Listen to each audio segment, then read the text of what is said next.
Hey, Michael with Land Pride Service with you today again. Today we're going to talk about our Kubota branded CP3030. This cold planer is used for milling asphalt or concrete. We're going to go through the maintenance of this unit. After that, we're going to show you the operation from within inside the cab. So the first thing we have is our depth skids. Make sure you use a graphite spray on this. Also use a graphite spray on your sidebars, top and bottom. Never use a grease on these, as the asphalt millings, the dust and everything will collect on these and scar them up, and it will not be a good issue. Next, we want to make sure we grease our cylinders, the top and the bottom. There's a left and a right on that cylinder. Then we also have our tilt cylinder that needs greased on it. Next, let's take a look at our picks on our drum. Now that we have our lid open, we have our drum exposed with our picks. The last grease cert we want to make sure we get is on this end of the drum. It's right down in there. Next thing we need to do is check all of our picks.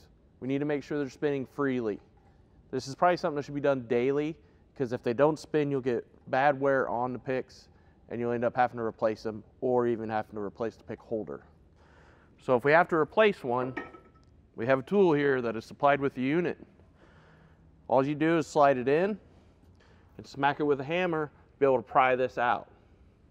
Once we're pried it out, we can replace it with either an asphalt tip or a concrete tip, depending on what we're milling. And as simple as that is you put this one back in and drive it back down in there to hold it.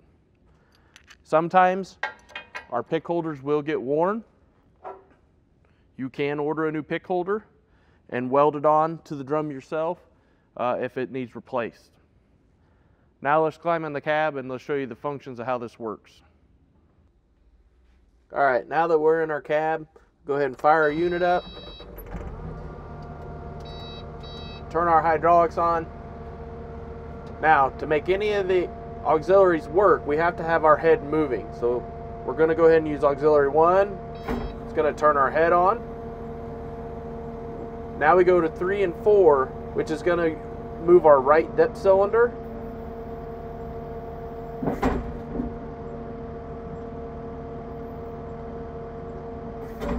Now we come over to our left hand.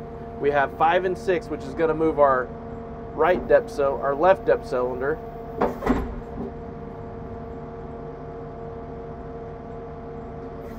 Then we'll go to the top, auxiliary 1 and 2 on the left, which is going to give us our tilt.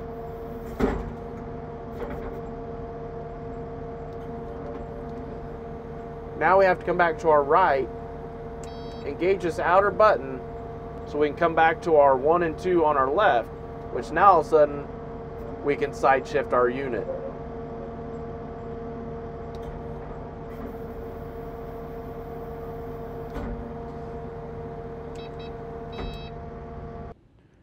Now that we've gone through the maintenance and the operation of the Kubota CP30, we hope you have a better understanding of the operation of this unit.